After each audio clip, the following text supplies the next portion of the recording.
العالمین والصلاة والسلام علی سید الانبیاء و اشرف المرسلین وعلی آلہ وصحبہ اجمعین، اما بعد۔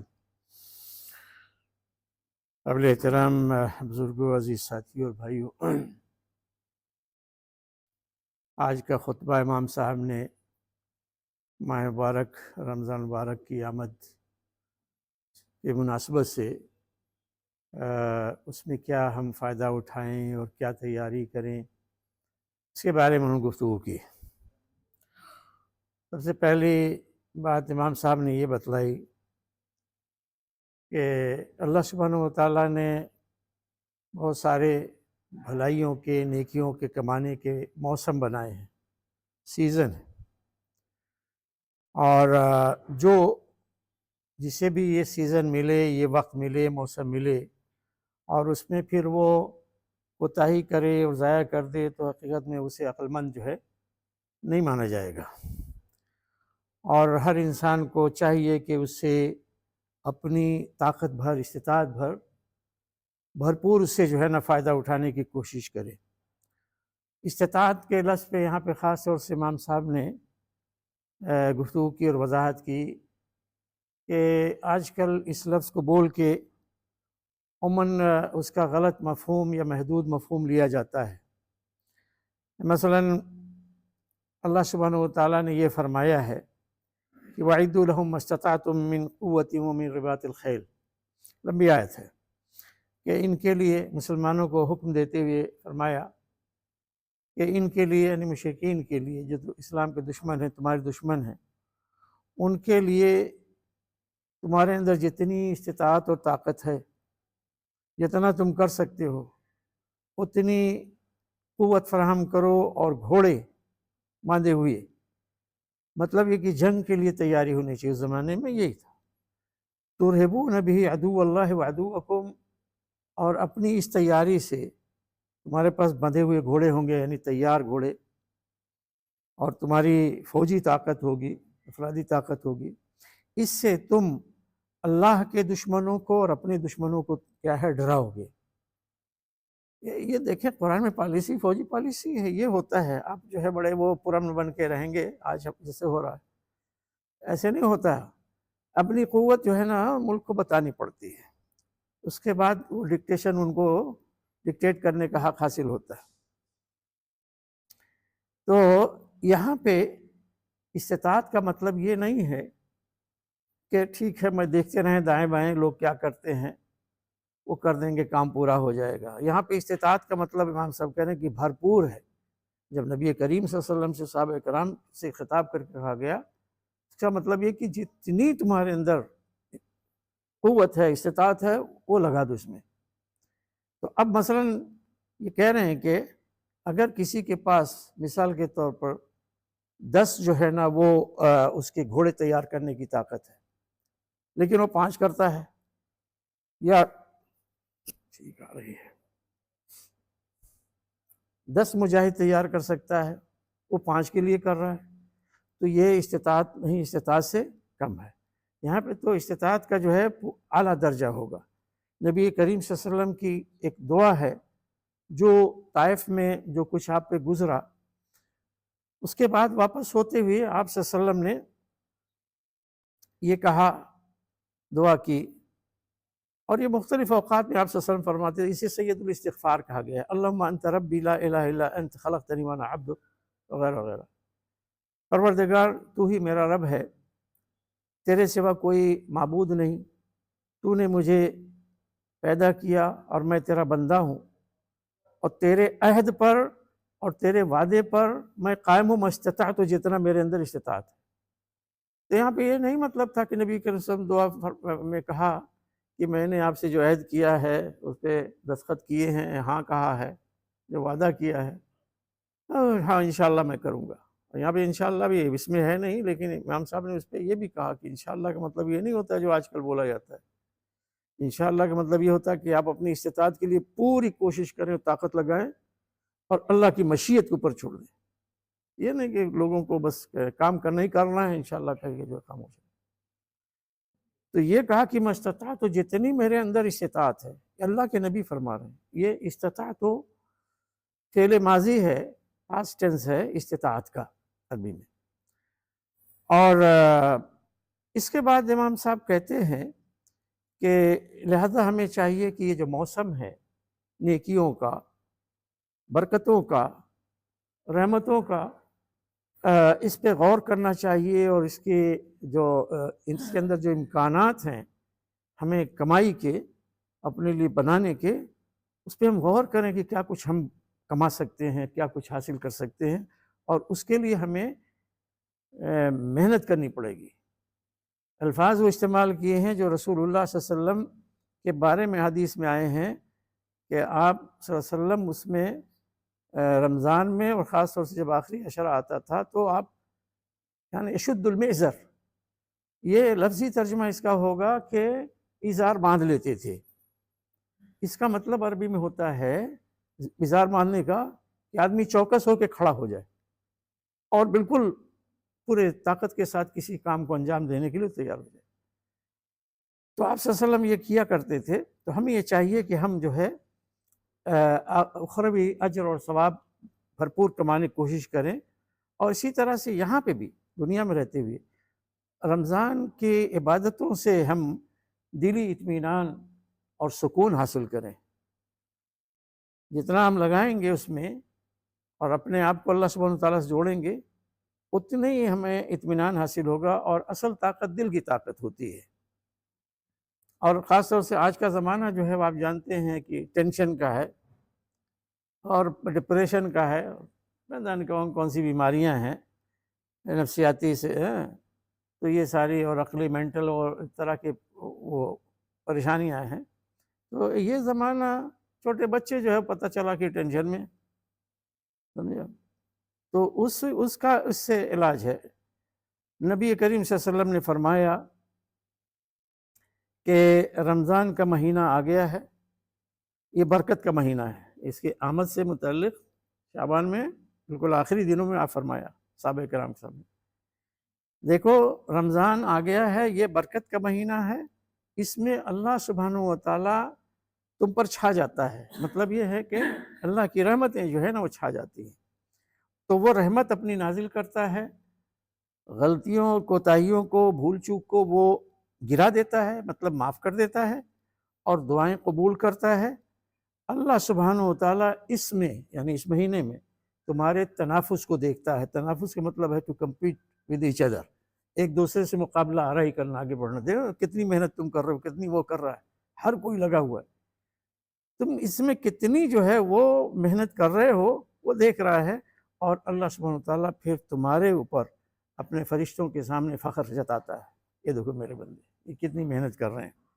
تو اللہ تعالیٰ کو اپنی جانب سے تم بھلائی دکھلاؤ، خیر دکھلاؤ. اللہ دیکھتا ہے تو تم دکھاؤ اللہ تعالیٰ کو کہ یعنی جتنا تم کر سکتے ہو اپنی طرف سے نیکی اور بھلائی دکھاؤ. اور اس لیے یہ بتانے کے بعد نبی کریم صلی اللہ علیہ وسلم فرماتے ہیں کہ حقیقت میں بدبخت انسان وہ ہے کہ جو اس مہینے میں یہ موقع اسے ملا اور اس مہینے میں اللہ کی رحمت سے محروم رہا. تو اللہ کی رحمت ہے، آپ حاصل کیجیے. اب پھر یہ نہیں ہے کہ اللہ سبحانہ و تعالیٰ نے صرف آپ کو دے دیا ہے کوئی حکم، کوئی کام کرنے کا، تو آپ کی استطاعت سے باہر ہے. اگر کسی کام کو کرنے کا کہا ہے تو آپ کی استطاعت کے اندر ہے. کسی کام سے بچنے اور رکنے کے لیے کہا ہے تو اسے بھی آپ کو کیا قدرت عطا فرمائی ہے کہ آپ اپنے آپ کو کنٹرول کر سکتے ہیں، اس سے بچ سکتے ہیں. تو اس سلسلے میں نبی کریم صلی اللہ علیہ وسلم کی اس حدیث مبارک سے سمجھا جا سکتا ہے. آپ صلی اللہ علیہ وسلم فرماتے ہیں کہ جب رمضان آتا ہے تو جنت کے دروازے کھول دیے جاتے ہیں اور جہنم کے دروازے بند کر دیے جاتے ہیں، اور شیطان بیڑیوں میں جکڑ دیا جاتا ہے. اور اللہ سبحانہ و تعالیٰ کی طرف سے ایک منادی یہ ندا لگاتا ہے، یہ پکار لگاتا ہے، یا باغی الشر اقصر و یا باغی الخیر اقبل. اے شر پسند یا شر کے طلبگار باز آ جا، اور اے خیر کے طلبگار آگے بڑھ. مطلب اس میں کوئی حد نہیں ہے، آگے بڑھ، قدم بڑھا آپ نے. تو شیطان پتہ چلا کہ اس میں مقید کر دیا جاتا ہے۔ اس کی کیا نوعیت، کیا کیفیت ہے، اصل چیز تو اللہ سبحانہ تعالیٰ جانتے ہیں، لیکن اس کا مطلب یہ ہے کہ اس رمضان میں ایسا واقعتاً عملاً ایسا ماحول ہو جاتا ہے کہ جو دوسرے مہینوں سے مختلف ہوتا ہے۔ پتہ چلتا ہے کہ واقعی انسان اس میں ایک مومن کے سامنے بنسبت دوسرے مہینوں کے آسانیاں ہیں۔ اس میں وہ شیطانی اغوا اور اس کی یعنی فریب کاری وہ نہیں ہوتی کہ جیسا کہ دوسرے مہینوں میں دوسرے دنوں میں ہوتی ہے۔ تو اس کے ذریعے سے پھر اللہ سبحانہ تعالیٰ نے جب یہ سہولت، یہ آسانی فراہم کر دی ہے، تو پھر اب ہمارا اور آپ کا یہ کام رہ جاتا ہے کہ اپنے نفس امارہ پر ہم غلبہ پائیں، اسے کنٹرول کریں۔ نفس امارہ جو ہمیشہ، اس سے مراد وہ ہے کہ نفس جو برائی کی طرف ابھارتا ہے اور برائی کی طرف کھینچ کر لے جاتا ہے، اور یہ نفس ایسی چیز ہے کہ انسان کے ساتھ ہمیشہ یہ لگا ہوا ہے، ہمیشہ لگا ہوا ہے، یہ نہیں کہ کچھ وقت لیے چلا جائے۔ وہ نفس انسان کا ساتھی ہے، تو اسے جو چیز روکنے والی ہے نفس کو، کہ اب وہ امارہ بالسوء ہے، برائی کا حکم دینے والا ہے، اس سے جو چیز روکنے والی ہے وہ کیا ہے؟ اللہ سبحانہ وتعالیٰ کا تقویٰ ہے، اس کی خدا ترسی، اس کی خشیت۔ یہی مقصد ہے حقیقت میں رمضان، اور رمضان میں خاص طور سے روزوں کا۔ تو تقویٰ، اسے آپ جو ہے نا اچیو کریں، اسے حاصل کرنے کی کوشش کریں۔ تقویٰ کے باب میں اپنے آپ کو مضبوط بنائیں۔ یہی تقویٰ جو ہے آپ کو، آپ کی مدد کرے گا کہ نفس امارہ پر آپ اس کو کنٹرول کر سکیں، اس پہ غلبہ پائیں، اور پھر اس کو وہ ٹرانسفر کرے گا، نفس امارہ کو نفس امارہ سے لوامہ بنا دے گا۔ قرآن شریف میں اصطلاحیں آئی ہیں، لا اقسم بیوم القیامہ ولا اقسم بالنفس اللوامہ۔ تو نفس لوامہ کا مطلب یہ ہے کہ وہ نفس جو انسان کو ٹوکتا ہے، ملامت کرتا ہے، تو جب زندہ رہتا ہے یہ نفس انسان کا، یہ جسے ہم آج کی زبان میں اردو میں ضمیر کہتے ہیں، تو ضمیر جو ہے نا وہ کبھی بھی برائی یا غلط چیز کو پسند نہیں کرتا، وہ انسان کو ہلا دیتا ہے، روکتا ہے۔ تو جو لوگ ہوتے ہیں اس کی آواز سننے والے، تو پھر حقیقت میں نفس لوامہ سے وہ فائدہ اٹھاتے ہیں، اور پھر یہی چیز نفس لوامہ کی آواز پہ جب وہ عمل پیرا ہوتے ہیں، تو وہی نفس لوامہ پھر آگے بڑھ کے نفس مطمئنہ بن جاتا ہے۔ یا ایتھا النفس المطمئنہ ارجعی الی ربک راضیۃ مرضیہ، اے نفس مطمئنہ، یعنی اب وہ نفس، اس سے اطمینان حاصل ہو جاتا ہے، کیونکہ وہ ہمارا بالسوء جو تھا، برائی، ظاہر ہے کہ برائی میں وہی جو ہے اس کی طرف بلائے گا جو خود برائی میں لت پت ہو۔ وہ جب وہ آ گیا، نفس مطمئنہ بن گیا، تو انسان پھر مطمئن ہو جاتا ہے۔ اس کے لیے غربت کوئی معنی نہیں رکھتی، اس کے لیے کوئی بیماری، کوئی اس طرح کوئی بھی آزمائش آئے، اس کے لیے کوئی پریشانی کا سبب نہیں بنتی۔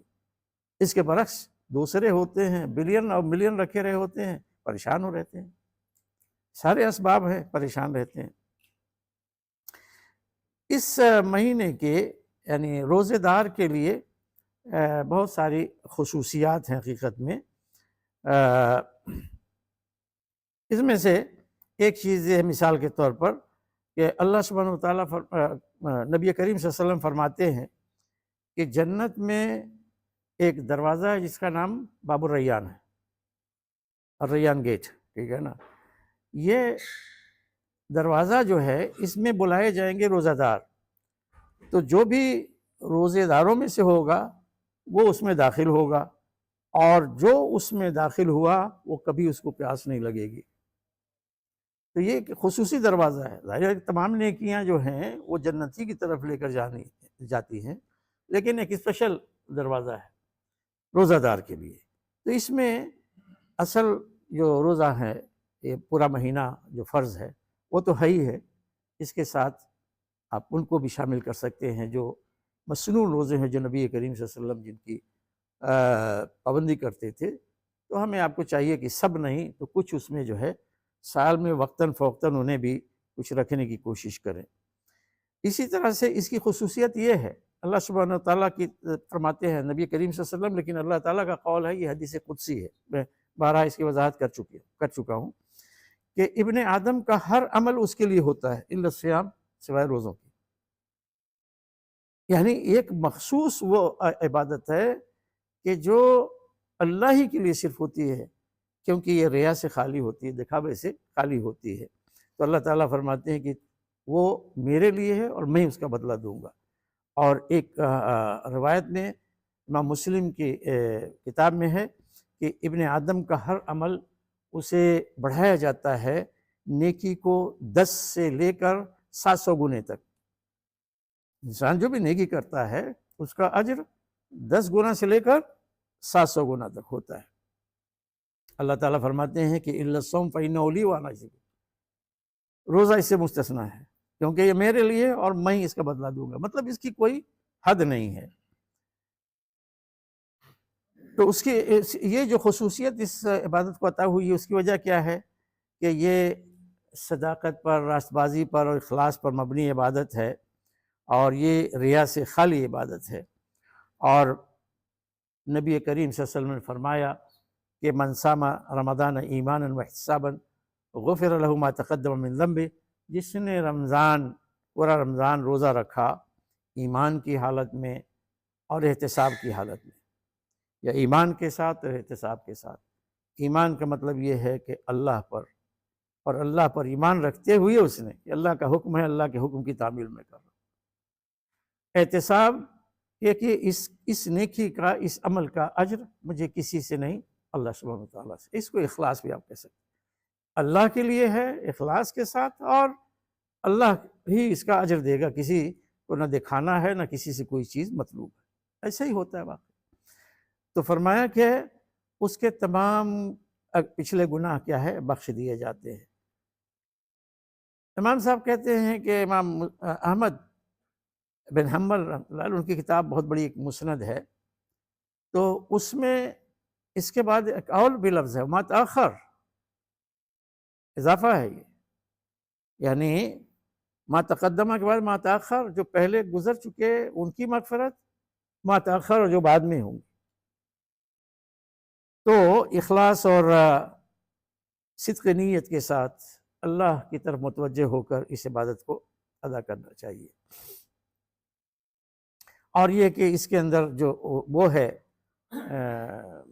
یعنی پرائیویس، بالکل سیکرٹ یہ ہوتا ہے، تو اس کو ہم سمجھ سکتے ہیں کہ دین کی اصل جو حقیقت ہے یہی ہے.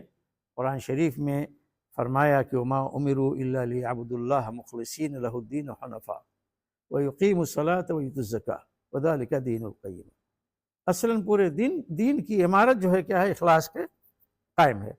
کہ اللہ تعالیٰ فرماتے ہیں سورہ بینہ میں کہ انہیں نہیں حکم دیا گیا مگر اسی کا کہ وہ اللہ کی عبادت کریں، اللہ کے لیے اخلاص کرتے ہوئے، یعنی اپنی نیت کو اور اپنے عمل کو اللہ کے لیے خالص کرتے ہوئے، حنفاء بالکل یکسو ہو کر دائیں بائیں کہیں دیکھیں نہیں، بس اللہ کے لیے کر رہے ہیں. کون خوش ہوتا ہے، کون ناراض ہوتا ہے، اللہ نے کہا ہے کرنا ہے کریں گے، اللہ نے کہا اس سے باز رہو بچو نہیں کریں گے. گھر والے اس سے خوش ہوتے ہیں، نہیں ہوتے ہیں، ناراض ہوتے ہیں. اب دیکھیں کیا ہے آج کل جو بدعتیں، رسوم اور یہ سارے رواج، اللہ ہے انسان تنگ ہو جاتا ہے. یہ بھی کرنا ہے، وہ بھی کرنا ہے، وہ بھی کرنا ہے. اس میں معصیتیں ہوتی ہیں، اللہ کے رسول کی ناراضگی ہوتی ہے، نافرمانی ہوتی ہے. تو بندہ مومن وہ جو ہے اس کی پرواہ نہیں کرتا، اور جو اس پہ عمل پیرا ہو جاتا ہے تو تھوڑا مشکل کام، لیکن جب اس پہ ٹھان لیتا ہے تو پھر اللہ تعالیٰ اسے ایک قوت عطا فرماتے ہیں. اور کچھ ہی وقت کے بعد نہ صرف یہ کہ وہ خود، بلکہ اس کے اس عمل کے نتیجے میں اس کے گھر کے لوگ، اس کے آس پاس کے لوگ، اس کے جاننے والے وہ لوگ بھی راہ راست پر آنے لگتے ہیں.